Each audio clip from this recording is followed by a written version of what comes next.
Yo guys, this is Milan and welcome back to my channel.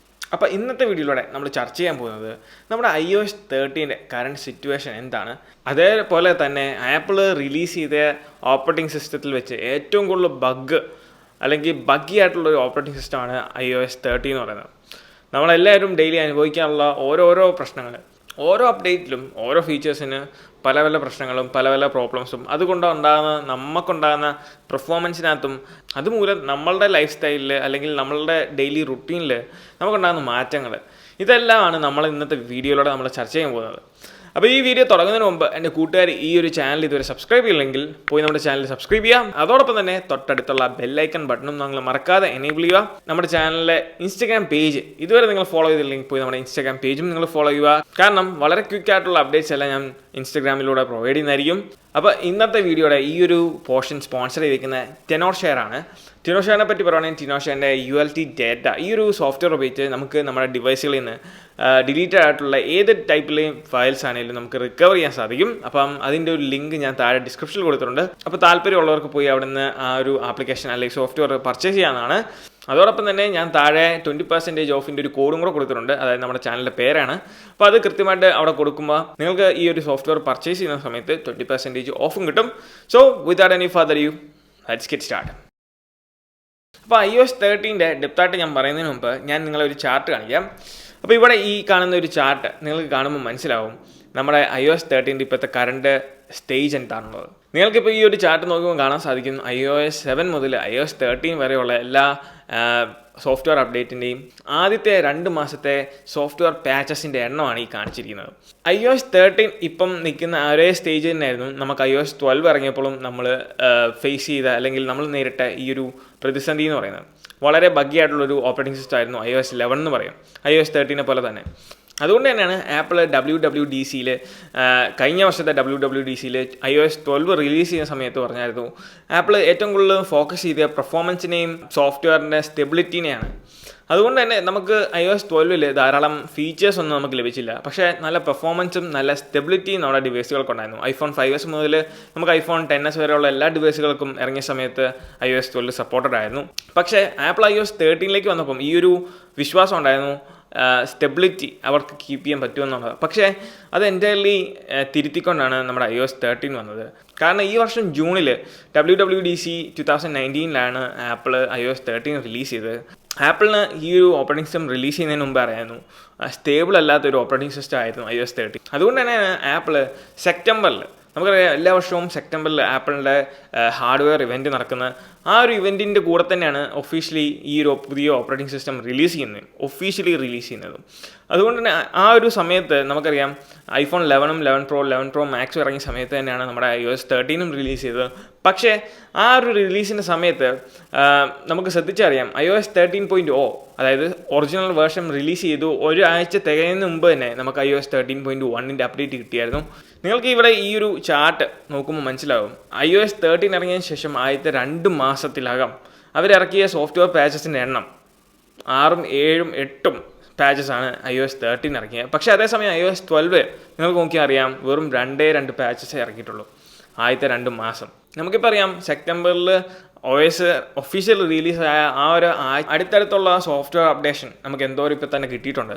ഓരോ സമയത്തും ഞാൻ ഇവിടെ ചാനലിൽ ഈ ഓരോ അപ്ഡേഷനെ പറ്റിയും വീഡിയോ ഇടുമ്പോൾ കുറേ ആൾക്കാർ വന്ന് കമൻറ്റ്സ്, ആ ഒരു കമൻറ്റ് സെക്ഷൻ വായിച്ച് നോക്കുമ്പോൾ കൃത്യമായിട്ടുള്ള കാര്യം മനസ്സിലാകും. പല ഡിവൈസുകളിലും അതായത് iPhone 6s മുതൽ iPhone 11 വരെയുള്ള എല്ലാ ഡിവൈസുകളിലും iOS 13 റൺ ചെയ്യുന്നുണ്ട്. അതുകൊണ്ട് തന്നെ പല ഡിവൈസുകളിലും പല സ്വഭാവത്തിലാണ് iOS 13 പെരുമാറുന്നത്. അപ്പോൾ ഇതിനൊരു വഴി ആപ്പിൾ എന്താ കൊണ്ടുവന്നേക്കുന്നതെന്ന് വെച്ചാൽ, ആപ്പിൾ കഴിഞ്ഞ ദിവസം ഇറക്കിയ പ്രസ് റിലീസിൽ ആപ്പിളിലെ senior vice president of software ഡെവലപ്മെൻറ്റിൻ്റെ ഹെഡാണ് ക്രെയ്ഗ് ഫെഡറിക്കി. അദ്ദേഹം പറഞ്ഞ ഒരു റെമഡി അല്ലെങ്കിൽ ഒരു സൊല്യൂഷൻ ഇതാണ്. അപ്പോൾ ഈ വീഡിയോ തുടങ്ങുന്നതിന് മുമ്പ് 2 കോട്ട് ഞാൻ കാണിച്ചായിരുന്നു. അപ്പോൾ അതിനകത്ത് വളരെ പ്രശസ്തരായ 2 ആൾക്കാർ പറഞ്ഞ iOS 13 പറ്റി അഭിപ്രായം പറഞ്ഞ കോട്ടുകളാണത്. അപ്പം ആപ്പിളിൻ്റെ സോഫ്റ്റ്വെയർസിനെ എങ്ങനെയാണ് മെഷർ ചെയ്യുന്നത് അല്ലെങ്കിൽ അതിൻ്റെ ക്വാളിറ്റി എങ്ങനെയാണ് അളക്കുന്നത് എന്ന് വെച്ചാൽ അതിനൊരു പ്രത്യേക ടെസ്റ്റിംഗ് മെത്തേഡുണ്ട്. ആ ഒരു ടെസ്റ്റിങ്ങിൻ്റെ പേരാണ് വൈറ്റ് ഗ്ലൗ ടെസ്റ്റ്. ഈ ഒരു ടെസ്റ്റ് എങ്ങനെ നടത്തുന്നത് വെച്ചാൽ ആപ്പിൾ ഒരു സ്കെയിൽ കൊടുത്തിട്ടുണ്ട്. അതായത് 1 മുതൽ 100 വരെയുള്ള ഒരു സ്കെയിലിൽ ഈ ഒരു സോഫ്റ്റ്വെയർസിനെ മെഷർ ചെയ്യുന്നത്. ഒരു ഓപ്പറേറ്റിംഗ് സിസ്റ്റം റിലീസ് ചെയ്യുന്ന സമയത്ത് ആ റിലീസ് ചെയ്യുന്ന അപ്ഡേഷന് ബഗ്ഗുകൾ കൂടുതലാണെങ്കിൽ അല്ലെങ്കിൽ ബഗ്ഗിൻ്റെ എണ്ണം ധാരാളമാണെങ്കിൽ ആപ്പിൾ അതിന് 60% താഴെ ഒരു വാല്യൂ കൊടുക്കും. അതോടൊപ്പം തന്നെ ഇച്ചിരി കൂടെ ബെറ്റർ സ്റ്റേബിൾ ആയിട്ടുള്ള ഒരു ഓപ്പറേറ്റിംഗ് സിസ്റ്റം ആണ് റിലീസ് ചെയ്യുന്നതെങ്കിൽ അതിന് 80% മേളിൽ ഒരു വാല്യൂ കൊടുക്കും.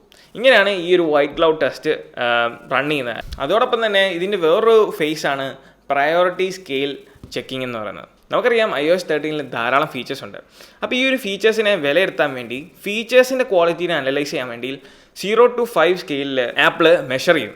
അപ്പോൾ ഈ 0 to 5 സ്കെയിലിൽ മെഷർ ചെയ്യുന്നത് എങ്ങനെയാണെന്ന് വെച്ചാൽ ക്രിട്ടിക്കലായിട്ടുള്ള അപ്ഡേറ്റ്സ് ഒക്കെ ചെയ്യാനുള്ള അല്ലെങ്കിൽ ക്രിട്ടിക്കലായിട്ടുള്ള എന്തെങ്കിലും എറേഴ്സോ ബഗ്ഗോ വല്ലതും ഫിക്സ് ചെയ്യാനുള്ളതാണെങ്കിൽ അതിന് 0 വാല്യൂ കൊടുക്കും. അതേപോലെ തന്നെ വളരെ മൈനറായിട്ടുള്ള ബഗ്ഗുകളും കാര്യങ്ങളൊക്കെ ഉള്ളും ഒരു അപ്ഡേറ്റിലുണ്ടെങ്കിൽ അതിന് 5 വാല്യൂവും കൊടുക്കും. അതായത് ഇപ്പോൾ നമുക്കറിയാം നമ്മുടെ iOS 13 റിലീസ് ചെയ്തപ്പം iCloud ഡേറ്റ ബാക്കപ്പ് ആകത്തില്ല, ആ ഒരു ഇഷ്യൂ ഉണ്ടായിരുന്നു. അത് ഫിക്സ് ചെയ്യാൻ വേണ്ടി 4-5 ദിവസത്തിനുള്ളിൽ തന്നെ ആപ്പിൾ അതിൻ്റെ ഒരു ഫിക്സ് ഇറക്കിയായിരുന്നു. അതിൻ്റെ ഒരു പുതിയ സോഫ്റ്റ്വെയർ അപ്ഡേഷൻ പുഷ് ചെയ്തായിരുന്നു. അപ്പം ഇതുപോലത്തെ ഉള്ള ബഗ്ഗുകൾ മനസ്സിലാക്കാൻ വേണ്ടിയാണ് ആപ്പിൾ പ്രയോറിറ്റി സ്കെയിൽ ചെക്കിങ് കൊടുക്കുന്നത്. അപ്പോൾ ഇപ്പം നിലവിൽ ആപ്പിൾ iOS 13 മാത്രമല്ല വർക്ക് ചെയ്യുന്നത്. കാരണം നമുക്കറിയാം അടുത്ത ജൂണിൽ ആപ്പിൾ iOS 14 റിലീസ് ചെയ്യാനുള്ളതാണ്. അതുകൊണ്ട് തന്നെ ആപ്പിളിന് ഇൻറ്റേർണലി iOS 14 വിളിക്കുന്ന ഒരു കോഡ് നെയിം ഉണ്ട്. അതിൻ്റെ പേരാണ് അസൂൾ. അപ്പോൾ അസൂൾ എന്നുള്ള പേരാണ് അല്ലെങ്കിൽ ഒരു കോഡ് നെയിമാണ് iOS 14 കൊടുത്തിരിക്കുന്നത്. അതോടൊപ്പം തന്നെ ആപ്പിളിൻ്റെ ഫ്യൂച്ചർ റിലീസായ iOS 15 അസൂൾ +1 എന്നൊരു ഫേസിലാണ് കോഡ് നെയിം കൊടുത്തിരിക്കുന്നത്. ഇതിൻ്റെ കാര്യം എന്താണെന്ന് വെച്ചാൽ iOS 14 ഇനി ഇറങ്ങാൻ പോകുന്ന ഓപ്പറേറ്റിംഗ് സിസ്റ്റം എന്ന് പറയുന്നത് ഇപ്പം നിലവിലുള്ള ഫീച്ചേഴ്സിനെ ഇച്ചിരി കൂടെ ഉൾക്കൊള്ളിച്ചുകൊണ്ട് ഇച്ചിരി കൂടെ വളരെ സ്റ്റേബിൾ ആയിട്ടുള്ള രീതിയിൽ iOS 14 റിലീസ് ചെയ്യും. അതോടൊപ്പം തന്നെ iOS 14 ആപ്പിൾ പുഷ് ചെയ്യാൻ വെച്ചിരുന്ന അല്ലെങ്കിൽ റിലീസ് ചെയ്യാൻ വെച്ചിരിക്കുന്ന ഫീച്ചേഴ്സിനെ ആപ്പിൾ സ്ലോ ഡൗൺ ചെയ്യും. അതിന് പകരം iOS 15 ആപ്പിൾ ഈ ഫീച്ചേഴ്സിനെയൊക്കെ റിലീസ് ചെയ്യും. കാരണം നമുക്കറിയാം ഈ ഒരു സെയിം മെത്തേഡ് തന്നെയാണ് ആപ്പിൾ ഫോളോ ചെയ്തത് കഴിഞ്ഞ iOS 12 റിലീസ് ചെയ്ത സമയത്ത്. കാരണം 12 കൊടുക്കേണ്ട കുറച്ച് ഫീച്ചേഴ്സിനെ ആപ്പിൾ ഹോൾഡ് ചെയ്തു. അതിനുശേഷം അത് iOS 13 ഇംപ്ലിമെൻറ്റ് ചെയ്തു. പക്ഷേ iOS 12 ആപ്പിൾ ഏറ്റവും കൂടുതൽ ഫോക്കസ് ചെയ്ത് സ്റ്റെബിലിറ്റിയും പെർഫോമൻസ് ഇമ്പ്രൂവ്മെൻറ്റുമാണ്. ഈ ഒരു സെയിം ക്രൈറ്റീരിയയാണ് ആപ്പിൾ iOS 14 15 നടപ്പാക്കാൻ പോകുന്ന ക്രൈറ്റീരിയ എന്നും പറയുന്നത്. അപ്പം ഈ ഒരു സോഫ്റ്റ്വെയർ ഡെവലപ്മെൻറ്റ് ടീമിന് ഇനി മുതൽ iOS 13 ഡെവലപ്മെൻറ്റ് ടീമിന് ഓരോ അപ്ഡേഷൻ്റെ സമയത്തും 1 by 1 ആയിട്ട് ഓരോ ഫീച്ചേഴ്സിനെ ആപ്പിൾ ഇംപ്ലിമെൻറ്റ് ചെയ്യും ഓരോ അപ്ഡേറ്റിലും.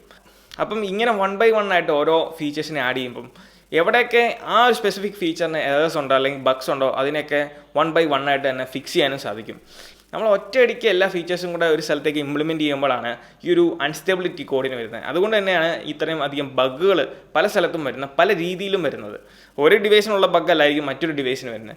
ആ ഒരു പ്രശ്നങ്ങൾ സോൾവ് ചെയ്യാൻ വേണ്ടിയാണ് 1 by 1 ആയിട്ട് ഈ ഒരു സോഫ്റ്റ്വെയറിനെ അല്ലെങ്കിൽ ഈ ഒരു ഫീച്ചേഴ്സിനെ ഇംപ്ലിമെൻറ്റ് ചെയ്യും. അതേസമയം തന്നെ ടെസ്റ്റേഴ്സ് ഈ ഒരു ഫീച്ചേഴ്സിൻ്റെ കൺസിസ്റ്റൻസി ഏതൊക്കെ രീതിയിൽ ഏതൊക്കെ സിറ്റുവേഷനിൽ ഈ ഒരു ഫീച്ചേഴ്സ് വളരെ ഭംഗിയായിട്ട് ഈ പറഞ്ഞ ഫീച്ചേഴ്സ് അതിൻ്റെ 100% രീതിയിലും ലെവലിലും വർക്ക് ചെയ്യുന്നുണ്ടെന്നും ഉറപ്പാക്കും. ഈ ഒരു രീതിയിലാണ് ഇനി സോഫ്റ്റ്വെയർ ഡെവലപ്മെൻറ്റ് ടീമും ടെസ്റ്റിംഗ് ടീമും ആപ്പിളിൽ iOS 13 ഫിക്സ് ചെയ്യാൻ പോകുന്നത്. അധികം താമസിക്കാതെ തന്നെ iOS 13.3 റിലീസ് കാണും. പക്ഷേ iOS 13.4 റിലീസ് എന്ന് പറയുന്നത് ആപ്പിൾ പറയുന്നത് മച്ച് ഫാർ സ്റ്റേബിൾ ആയിരിക്കും എന്നാണ് പറയുന്നത്.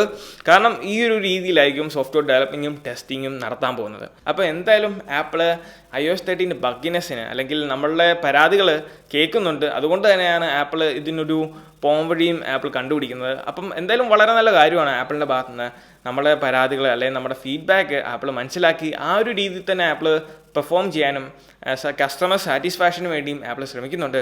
വളരെ നല്ലൊരു സ്റ്റെപ്പാണ് ആപ്പിളിന്. സോ ഈ ഒരു വീഡിയോ നിങ്ങൾക്ക് ഇഷ്ടമായെന്ന് വിചാരിക്കുന്നു. ഈ വീഡിയോ ഇഷ്ടമായാൽ തീർച്ചയായിട്ടും പോയി നമ്മുടെ ലൈക്ക് ബട്ടൺ സ്മാഷ് ചെയ്യുക. അതോടൊപ്പം തന്നെ ഇതുവരെ നമ്മുടെ ചാനൽ സബ്സ്ക്രൈബ് ചെയ്യില്ലെങ്കിൽ പോയി നമ്മുടെ ചാനൽ സബ്സ്ക്രൈബ് ചെയ്യുക. അതിൻ്റെ തൊട്ടടുത്തുള്ള ബെൽ ഐക്കൺ ബട്ടണും നിങ്ങൾ മറക്കാതെ എനേബിൾ ചെയ്യുക. So once again, this is Milan. Catch you guys in the next video. Till then, peace out.